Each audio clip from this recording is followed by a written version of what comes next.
তেরোই ফাল্গুন ঘিরে এই মাজার প্রাঙ্গণ যেন এক অন্য জগৎ।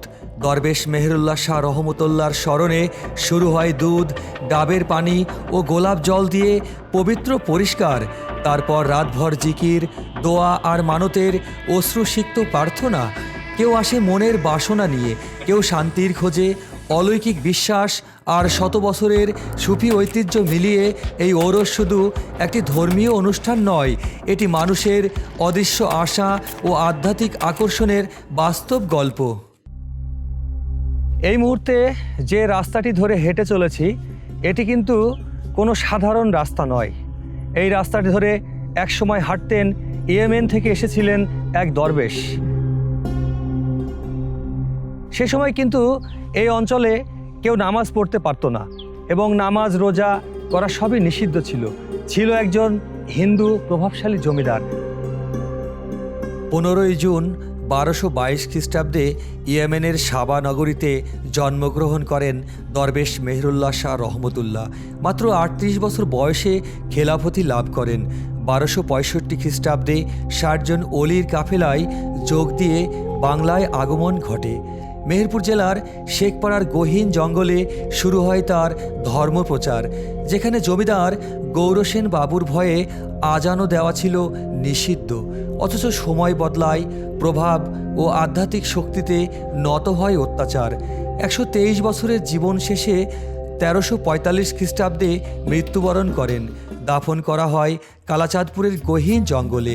প্রতি বছর পালিত হয় বাৎসরিক ওরস ও দোয়া মাহফিল। 13ই ফাল্গুনে সেখানে দুধ, গোলাপ জল, রাতভর জিকির আর মানতের ভিড়। ইতিহাস, বিশ্বাস আর অদৃশ্য শক্তির মাঝখানে এই মাজার এখনো জেগে আছে। দেখতে পাচ্ছেন দুধ দিয়ে ধোয়ার জন্য আরও ডাব রয়েছে। এই মুহূর্তে মাজারের কেন্দ্রে দুধ দিয়ে ধোয়ার আচার চলছে। খাদেমরা খুব যত্ন নিয়ে প্রতিটি অংশ পরিষ্কার করছেন। এখানে দুধ ব্যবহার করা হয় শুদ্ধতার প্রতীক হিসেবে, যেন স্থানটি আধ্যাত্মিকভাবে পবিত্র থাকে। এই দৃশ্য দেখলে বোঝা যায় মানুষের বিশ্বাসটা কত গভীর।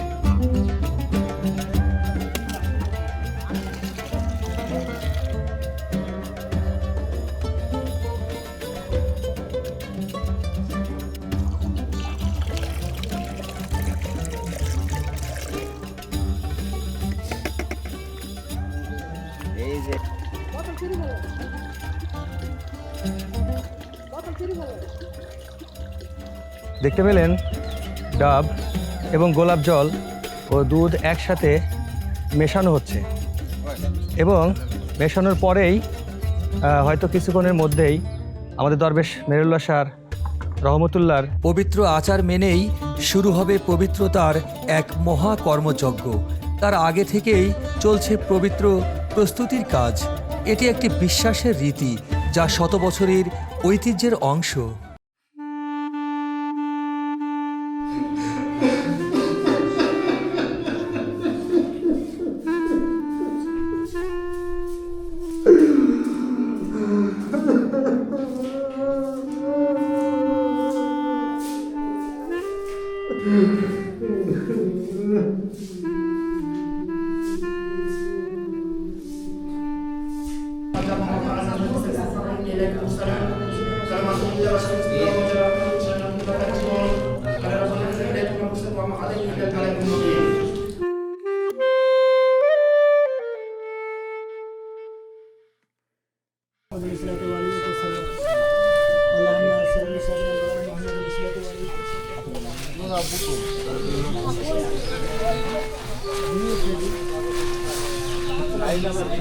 আপনারা দেখলেন মাজার কেন্দ্রে দুধ, ডাবের পানি, গোলাপ জল দিয়ে গোসল করানোর ধর্মীয় আচার। খাদেমরা খুব যত্ন নিয়ে কাজ করেছেন যেন প্রতিটি কোণ পবিত্র থাকে। এখানে দুধ ব্যবহার করা হয় শুদ্ধতার প্রতীক হিসেবে। কিন্তু প্রশ্ন হলো, এই আচার কত শতাব্দী ধরে চলে আসছে, আর কেন মানুষ এতে এত বিশ্বাস রাখে এবং গভীর রাত নেমে এলে নিঃশব্দে বদলে যায় মাজারের পরিবেশ। আচার মেনে খাদেম ও ভক্ত অনুসারীরা পরম যত্নে মাজারের উপর নতুন চাদর অর্পণ করেন। আতরের সুগন্ধ ছড়িয়ে পড়ে চারিদিকে, ধীর কণ্ঠে উচ্চারিত হয় দোয়া, নীরবতা ভেঙে শুরু হয় 13ই ফাল্গুনের মূল আধ্যাত্মিক অনুষ্ঠান। বিশ্বাস, ভক্তি আর রহস্যময় এক রাতের সূচনা। বিসমিল্লাহির রহমানির রহিম। আল্লাহুম্মা সাল্লি আলা সাইয়্যিদিনা মুহাম্মাদি উন্নাবিল উম্মি আমিন। বিসমিল্লাহির রহমানির রহিম। আল্লাহুম্মা সাল্লি আলা সাইয়্যিদিনা মুহাম্মাদি উন্নাবিল উম্মি। আল্লাহুম্মা সাল্লি আলা সাইয়্যিদিনা মুহাম্মাদি উন্নাবিল উম্মি আমিন। বিসমিল্লাহির রহমানির রহিম। আল্লাহুম্মা সাল্লি আলা সাইয়্যিদিনা মুহাম্মাদি উন্নাবিল উম্মি আমিন। বিসমিল্লাহির রহমানির রহিম। সকাল হতে না হতেই দূর দূরান্ত থেকে অগণিত ভক্তবৃন্দদের আগমন শুরু হয়ে গেল। ওরস শব্দটির অর্থ সাধারণভাবে মৃত্যুর শোক নয়, বরং একজন সুফি সাধকের সঙ্গে আধ্যাত্মিক মিলনের উৎসব। এই মেলায় শুধু ধর্মীয় উৎসব নয়, দেখা যায় মানুষের আবেগ, ভালোবাসা আর বিশ্বাসের গল্প। এখানে আসতে হলে মেহেরপুর জেলা সদর থেকে ভ্যান অথবা রিকশাতে মাত্র 20 টাকা ভাড়ায় চলে আসতে পারবেন। আমি হচ্ছি বড়ফের আব্দুল কাদের জেলানির লোক, তো এনাকে ভালোবাসি, এখানে আমি আসি। আমি এই তরিকার ভিতরে ঢুকি, আমার জীবনের আমি দুনিয়ার সমস্ত সব কিছু পেছন ফেলে দিয়েছি। আমি দুনিয়াদারি কিছু করি নাই, আল্লাহ রব্বুল আলামিন আমাকে খাওয়াই। তো আমার বাপের পাওয়া কবিকে জমি আছে, সেটা লোককে লিজ ভাগে দিয়ে আল্লাহ খাওয়ায়। আমি দুনিয়াদারি ছেড়ে দিয়ে আমি এই আল্লাহর পথে। আমি একদিন দুনিয়ায় ছিলাম না, আমি একদিন দুনিয়ায় থাকবো না, তাই এই পথকে আমার ভালো লাগে, আমি এই পথে এসেছি। এখানে আমি ফার্স্ট টাইম দরগায় আসছি, প্রথম মানে লাইফের প্রথম এখানে আমি দরগায় এসেছি। তো অনেক ভালো অনুভূতি মনে হচ্ছে। আশা করি এর থেকে অনেক মানুষ আয়োজন আসা যাওয়া করবে। তো আমরা প্রথমে আসছি, তো অনেক ভালোই লাগছে। পরবর্তী যখন আসবো আশা করি অনেক ভালো লাগবে, এই করবে। আমি তো কখনো দরগায় আসিনি, প্রথম টাইমে এসে অনেক ভালো ফিল মনে করছি আর কি।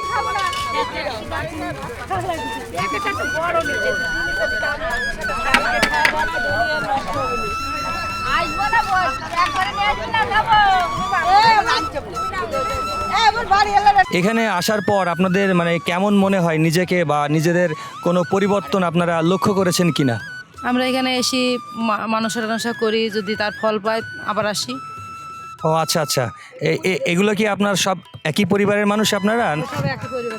ও আচ্ছা আচ্ছা, আগামী বছর কি আবার আসবেন এরকম মনে? প্রতি বছরই আসি, প্রতি বছর আসি। আপনারা দেখলেন এনারা প্রত্যেক বছরে আসেন এবং আসবেন। এখানে আসার উদ্দেশ্য কিন্তু মনের শান্তি। এই মেহেরুল্লাহ শাহ রহমতুল্লাহর এই মাজারে এসে প্রত্যেকটি মানুষ তার পরিবারের এবং মনে যদি কোনো যন্ত্রণা থাকে বা যাই হোক, যে কোনো ঝামেলা থাকলেও সেগুলো দূর হয়ে যায়, আমরা যতদূর জানতে পেরেছি। আইসি হলো আমার মেয়ের জন্য একটু স্বপ্ন দেখিল যে মা তুমি এখানে গিয়ে মাজারে গিয়ে তোমার মানত করে আসবা, তোমার জন্য দেবো। আমার মেয়ের একটু সমস্যা ছিল, আমি ঘোড়া মানসিক করেছিলাম, খিচুড়ি ভাত মানসিক করেছিলাম, দিয়ে গেলাম। বেছেন আমার এই এর জন্য মানসিক করছে, আমি এটা এখনো ফলাফল পাইনি। কিন্তু এর জন্য 3 জনের বাচ্চার জন্য আইসি, 3 জনা ফলাফল পাইছি আমি।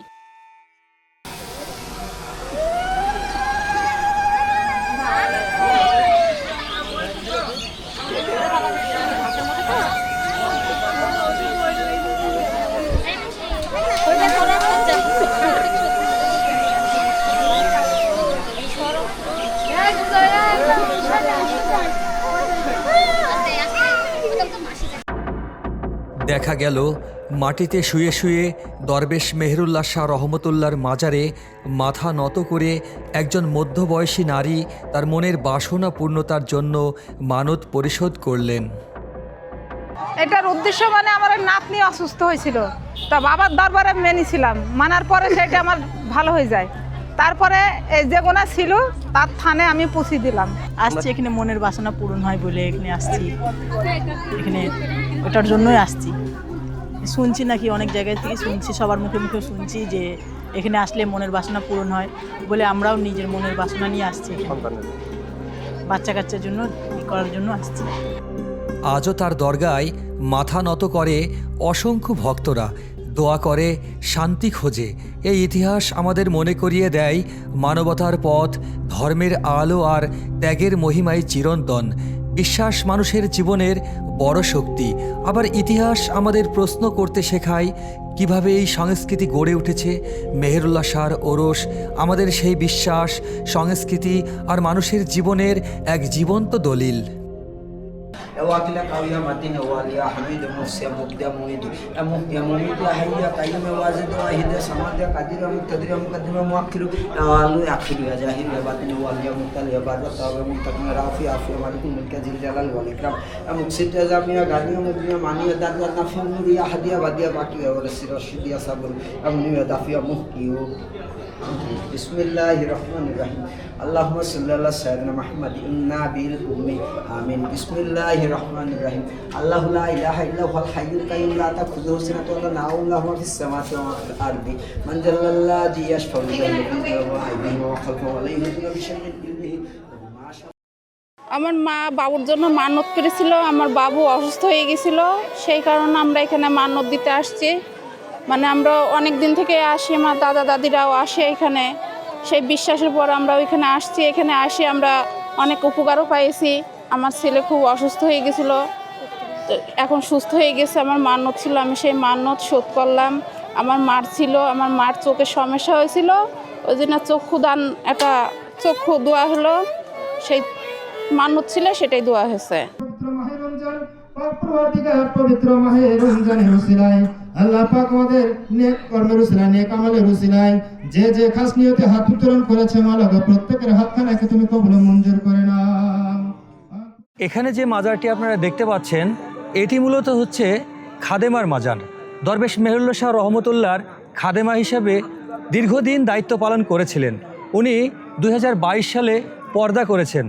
আপনাদের একটু জানিয়ে রাখতে চাই, পর্দা করেছেন বলতে বোঝায় উনি 2022 সালে মৃত্যুবরণ করেছিলেন। কিছু মানুষ আবার নিজের হাতে রান্না করে খাবারগুলো মানুষের মাঝে বিতরণ নিজেই করে যান।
দরবেশ মেহেরুল্লাহ শাহ রহমতুল্লাহর মাজার থেকে আমি তৌফিক রানা বিদায় নিতে চাচ্ছি। দেখা হবে নতুন কোনো ঠিকানায়। সে পর্যন্ত ভালো থাকবেন, সুস্থ থাকবেন। আল্লাহ হাফেজ।